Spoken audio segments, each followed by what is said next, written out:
For example, the news. I'm just so upset with the state of news in the United States. The British publication, The Guardian,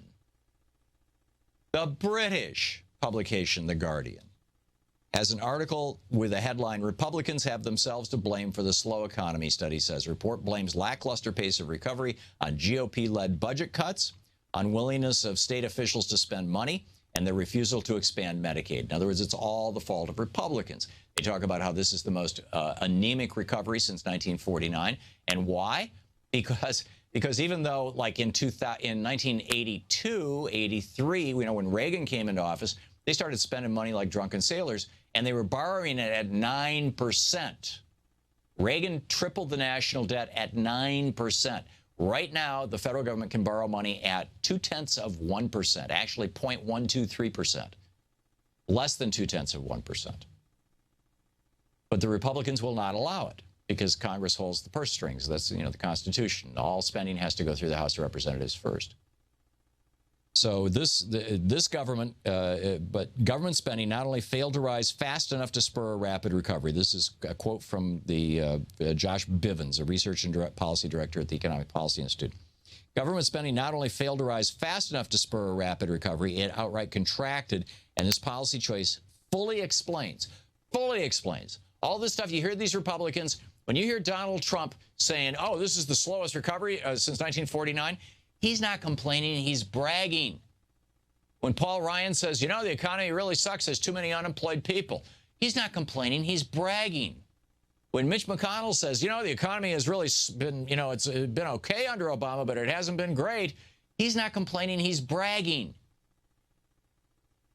This policy choice fully explains, writes the author of this report, fully explains why the economy has only partially recovered from the Great Recession a full 7 years after its official end. They note the U.S. government would have to spend an additional $1 trillion in 2015 alone to match the spending that followed the 1980s recession. At the time of the 1980s recession, the federal funds interest rate was 9.3%, whereas in the first quarter of 2009, it was 0.18. Excuse me, I said 0.123. I had it wrong. It's 0.18, less than 2%. Less than 0.2%.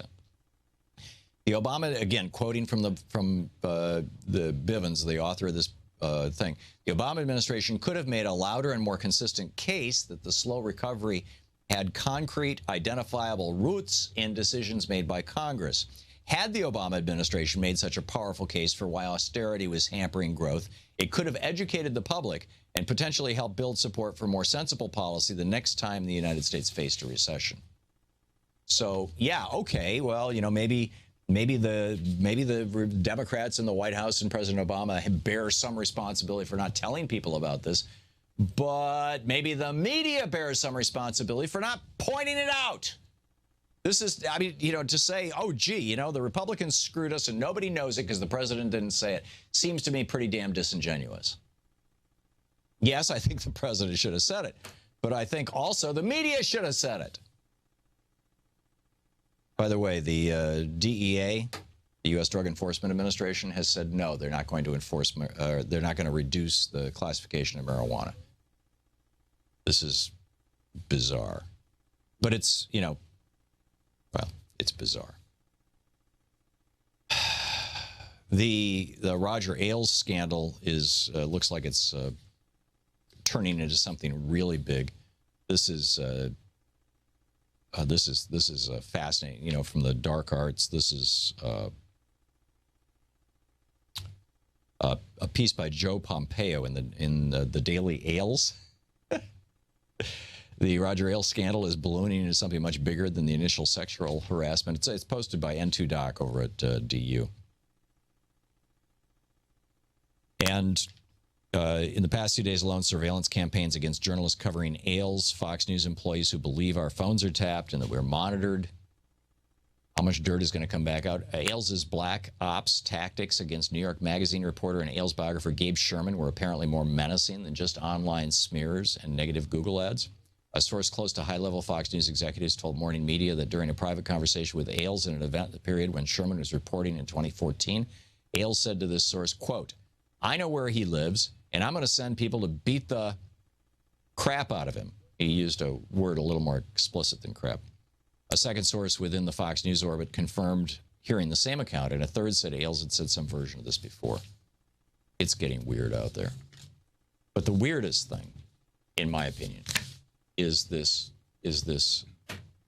inability and unwillingness on the part of our news media to actually point out what Republicans are saying. This has been going on for, I mean, I've been noticing this since 2000, that, and I'm sure it goes way, way back before that, but I've been noticing it really conspicuously, where the Republicans roll out a budget, the Paul Ryan budget, and the news media treats it as if he's some great thinker, rather than talking about what's actually in the budget, which is things like cutting unemployment insurance, freezing or eliminating the minimum wage, privatizing Social Security, cutting Medicare and cutting Medicaid, cutting funding to public schools and encouraging private for-profit schools, which are awash in scandal right now, these huge ripoffs. And on it goes. It never gets discussed.